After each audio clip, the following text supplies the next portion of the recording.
I'm Nicola Talent, and you can listen to my brand new podcast, Beast, The Murder of Nora Sheehan, streaming now, wherever you get your podcasts.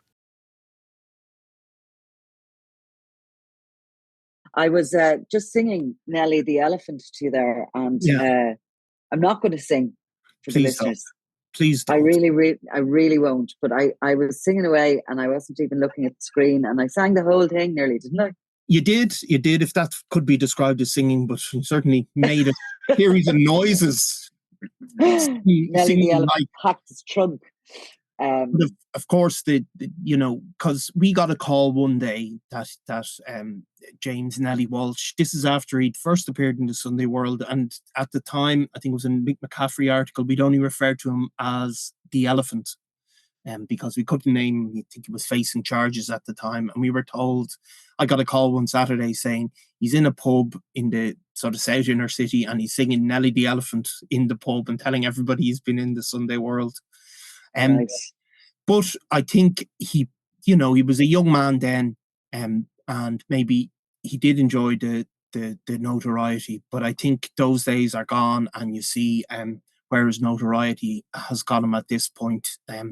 He certainly is one of the people who must be most at risk in this country from his gangland enemies. So what's happened? Somebody's been arrested in prison that shared a cell with him. Well, it's a number of people have been arrested. I think 6 people have been arrested in total. It is believed, or it certainly is a major feature of the investigation, that this cell of people were contracted by the Kinahan cartel. These people are from outside of Dublin in the sort of general Leinster area, and they're believed to have taken a load of money to set up James Nellie Walsh. One of the chief suspects is a person who previously spent time in prison with Nellie Walsh, who had become friendly with him.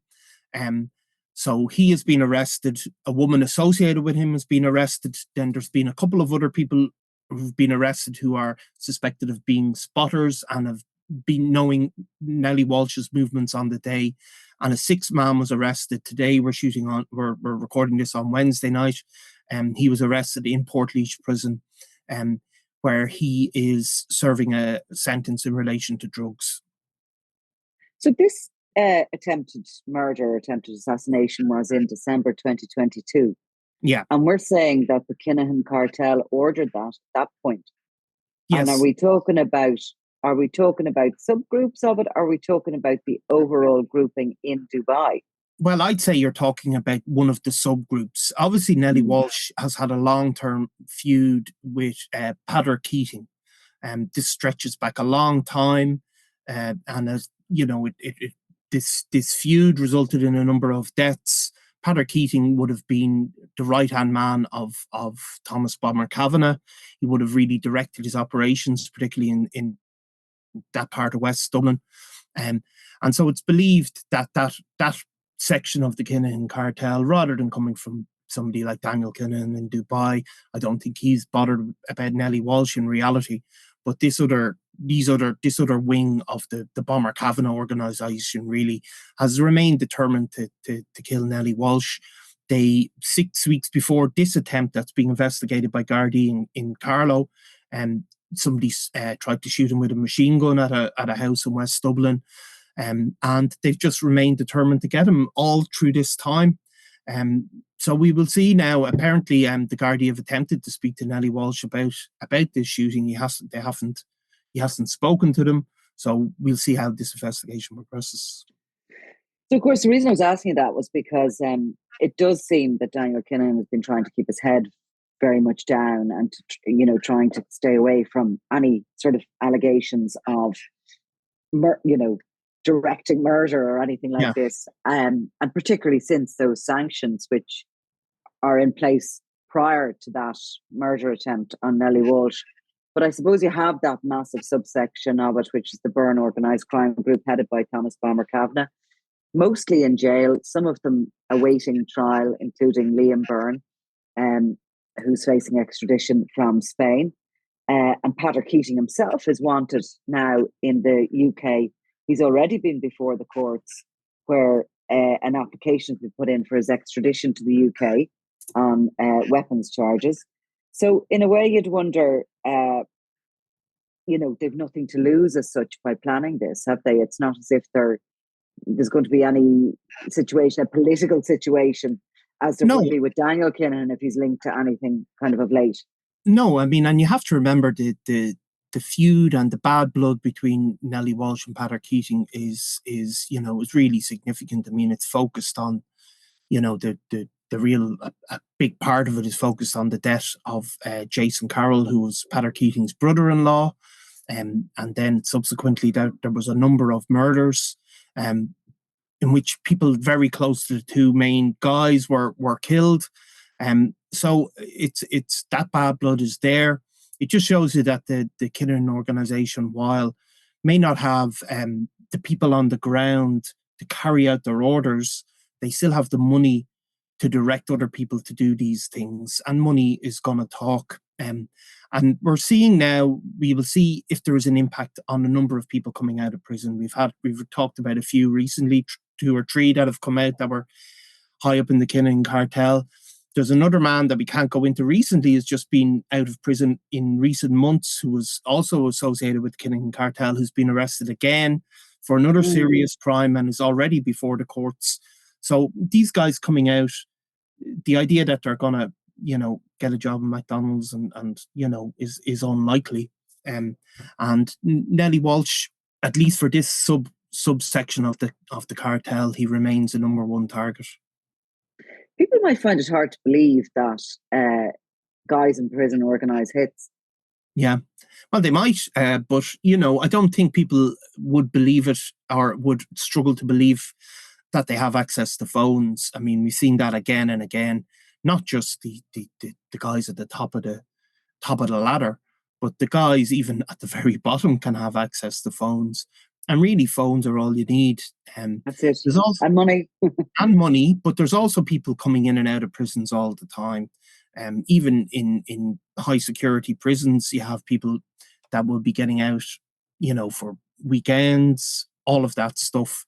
So, I mean, I think there's a few ways that people can direct these things.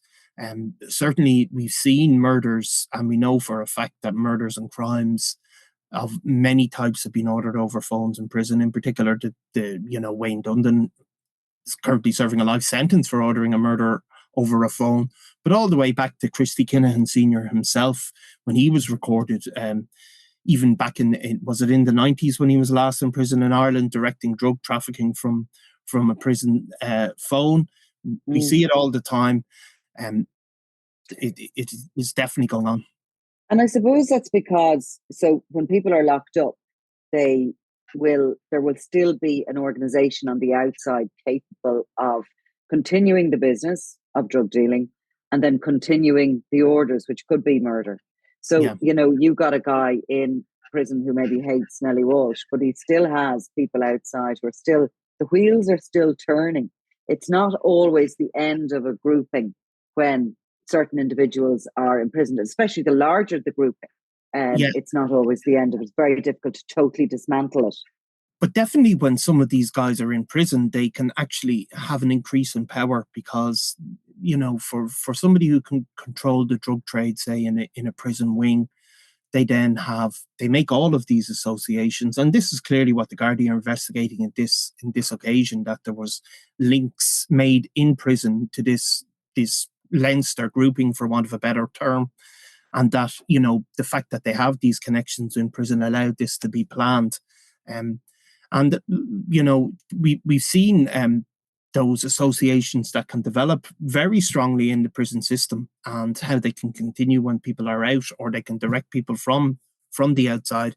And a lot of, remember, even back to the old Limerick days, with both the Keane Collopys and the McCarthy Dundons, a lot of, the reason they were able to get up to so much is that they forged these really tight bonds with each other while in Portlaoise Prison. For example, Brian Rattigan and Christy Keane Sr., they both were in a prison wing together, and that continued on the outside, and they had these people swapping between. People will be wanted for something in Dublin and they'd end up in Limerick, and vice versa. So it is an issue. Obviously the prisons have been far more successful in terms of phones in recent times, but they're definitely still getting in. And they're obviously gathering intelligence as well, because, that sort of an investigation, that an attempted murder, okay, there's a couple of sort of strands that will be of use to the Gardaí, but ultimately sort of suspecting that a hit was organised from within prison has to be an intelligence-led investigation. It does, and there's, I mean, as you know yourself, there's also people speaking off and on the record to police. It's one thing for people to be making statements, but there are, people, criminals, who will say a bit, but they're not making statements on it. So, like, they clearly have a very strong belief about what could happen. Whether it'll ever amount to charges now is another matter. Yeah, indeed. I mean, and like, just for 1 second on that intelligence, the prison services have their own intelligence investigators as well. And, they will, when necessary, listen on those phones. I mean, you know what I mean? Like, in a way, I've always sort of felt there's a little bit of okay, loads of phones get in. No, none of the prison service don't allow them in. They do get in through various means, but in a way, it sounds as if they keep a good intelligence network and system on what's going on between the groupings and the gangs on the outside by just, I know that's probably... Well, I mean, no, they do. I mean, spooky. Well, I think it's but it is in recent years that they fought. Like, I can't remember the exact name of the organization within the prison service, but they do, as you said, have an actual organization there that does direct intelligence. And you've seen probably why they need it, because there was, in recent years, we've had contraband seizure, which has always gone on in prisons, and since they've existed, but you had some of that level of organization where drugs are being smuggled in en masse and phones smuggled in en masse, and so they were obviously intelligent-led operations, and they have busted them. But it is a big issue. It is a big issue what goes on in prisons, and like, it's gone on for years, of course. But they actually thwarted a big breakout there a few years ago from Portlaoise jail, of all places. A guy called Nicola, who was one of the Dutch Moroccan business partners of Daniel Kinahan, and he was arrested here in a safe house during a raid on Kinahan properties. He was in Portlaoise. The Dutch wanted him because he was actually accused of carrying out an assassination for Iran, along with other things. But in the middle of it all, as he was kind of languishing in Portlaoise prison, waiting for the official extradition thing to happen, intelligence was picked up that El Rico, our Chilean friend, was actually planning to, was he going to winch him out of it, or was he going to blow up the bloody side of it? I don't know, but it was a serious plan to escape him from that prison, and it was thwarted because the Dutch military sent in a jet or something, and they flew him back to the Netherlands, to Vught prison, where he remains now. Now that had to come off the phones, like, or else they've got a mole within that organisation. I think it could well be a mixture of both, But somebody rang Fossey, get ready on Friday night. Yeah. Make sure you're not wearing your pajamas. I mean, a lot of that stuff with the Dutch Moroccan gangs, like, it sounds almost like a cartoon gangster stuff. It does, But I mean, they've done all that. I mean, they've shot, solicitors, witnesses, families of witnesses. They've threatened the Prime Minister, and they've the level at which they're willing to go is genuinely quite shocking. Absolutely. I mean, the prisons, I think, have become the prison service have become very much adept, though, at coping with all of this stuff. You have to say that there is huge improvements in how they operate. I mean, certainly at some point, I think in the distant past, when, I mean, obviously people may remember John Daly, the armed robber from Finglas, ringing up Joe Duffy. I mean, that was really a watershed moment, wasn't it? Ring up, give out about the Sunday World, and an article written by Paul Williams at the time. But at that point, the phones were, they obviously felt it was okay to have them, and it wasn't there was no consequence for them. John Daly. Of course, that sparked a massive outrage at the time. But at that time, at least as far as we were being told and writing at that stage, that, it really was that directing of criminal gangs from prison was just totally widespread at that stage. I think there's probably a bit less of it going on now, and it's become a lot more difficult. So where's Nellie Walsh now, and how safe is he? Well, Nellie Walsh is outside Dublin, by all accounts. The Gardaí, it has been reported by Ken Foy that the guards have been looking to speak to him, looking to maybe get a statement around the people they've arrested. He doesn't seem to be complying with that so far. He remains out of Dublin. What does he do next, I suppose? Obviously, in this occasion, it seems that Nellie Walsh was just going to buy a car in Carlow when this last hit attempt took place. He was buying a car off an innocent guy, no involvement. But this local gang had knowledge of his movements, and he was buying that car, I think, for a few £100. Nellie Walsh has not got millions stashed away in the Seychelles or anything like that.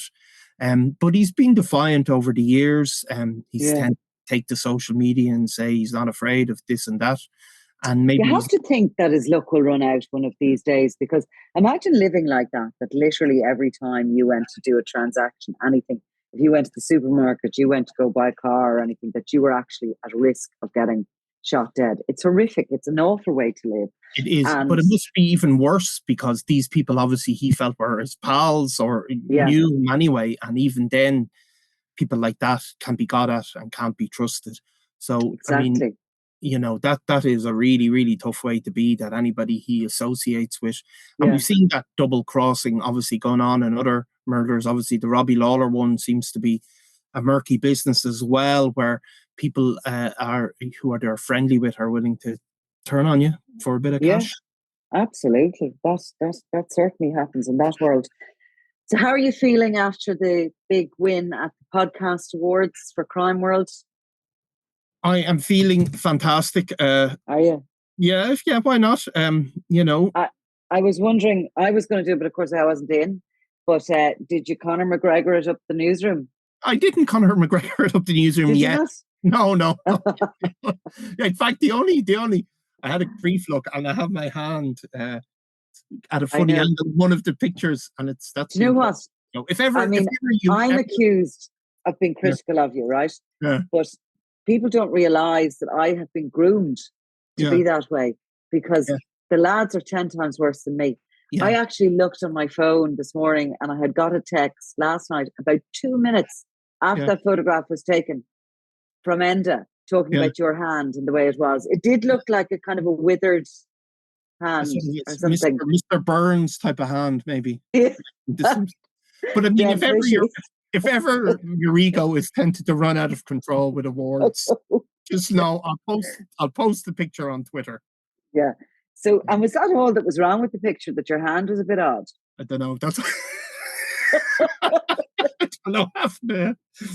Yeah, hopefully that's all. But yeah, so that keeps me nice and grounded, It does. I suppose it does. They're so mean.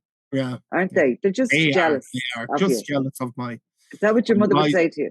They're just jealous, of my rising fame, celebrity, and good looks, Getting papped.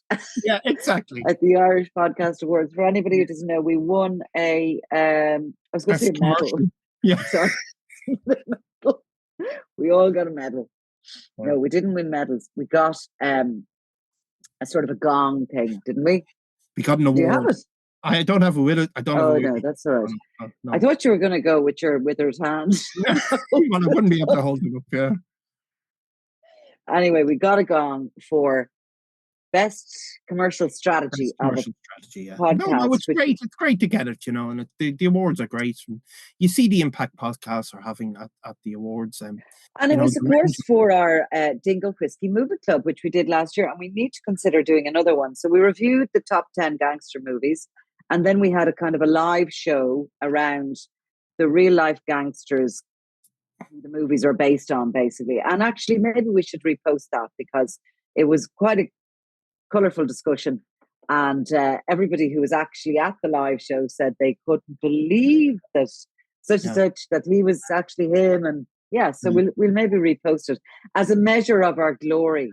Yeah, we'll repost it with that picture of you with your hand like that. With my strong manly hands. Oh, I don't know. But listen, you can be caught at any angle in a photograph. It's really not. It's so unfortunate that so many cameras in your face these days. You know what I mean? I mean, there's all sorts. If you went through 1,000 photographs, you'd probably find one you found acceptable. Yeah. Yes. Yeah. Look, it keeps me humble. And of course, Claudia and I were looking absolutely radiant, weren't we, on either side of you? That's the other thing. They don't comment on you and say you look great and you look fantastic. They comment on me badly. No, in there. I know they're okay. I know they don't, because they know they'd get a smack. That's what. That's why they don't. So maybe if you just get a little bit more violent, thus the good idea to Conor McGregor your way down to them. And but anyway, let's repost our Dingle Movie Club for anybody who hasn't heard it. All right. Thanks, Nicola. Thank you, Niall, champion. I'm Nicola Tallant, and you're watching Crime World, a podcast about criminals, drugs and the underworld in Ireland and across the globe. Make sure you subscribe to our channel and turn on notifications so you can be the first to watch all our latest episodes. You can also listen wherever you get your podcasts.